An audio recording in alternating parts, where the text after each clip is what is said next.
Қолтықтың жағымсыз иісі көп адамды мазалайтын мәселе. Шын мәнінде бұл иіс көбіне бактериялардың көбейіп кетуінен болады. Ал дүкеннен алынатын дезодоранттар иісті уақытша ғана басады.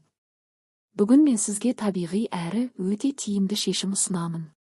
Бар болғаны 4 затпен жасалатын үй пастасы. Бұл әдіс менің өзімде де, достарымда да керемет нәтиже беріп жүр. Сонымен қоспа қалай жасалады?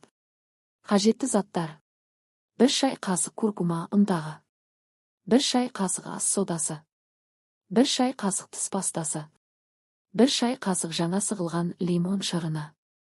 Барлығын жақсылап араластырамыз. Қою паста дайын болған соң, оны таза, құрғақ қолтыққа жағып шығамыз. 5-10 минут ұстаңыз. Сосын жылы сумен жуып тастаңыз. Неліктен бұл қоспа тиімді? Куркума теріні тыныштандырып, қабынуды басатын табиғи антисептик.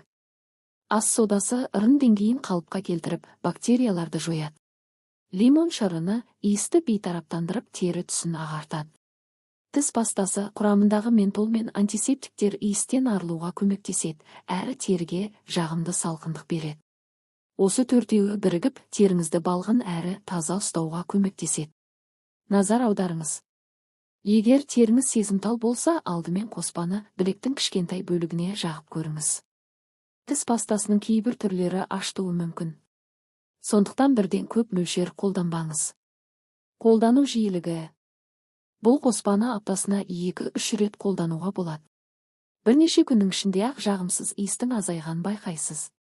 Ал ең жақсысы, мұның бәрі табиғи, еш зиянсыз, әрі үйде өз қолыңызбен дайындалады.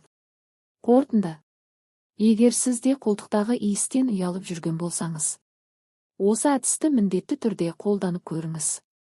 Нәтижесімен бөлісіп, пікір жазуды ұмытпаңыз. Табиғаттың күшімен иістен арылып, өзіңізге деген сенімділікті арттырыңыз. Денсаулығыңыз өз қолыңызда.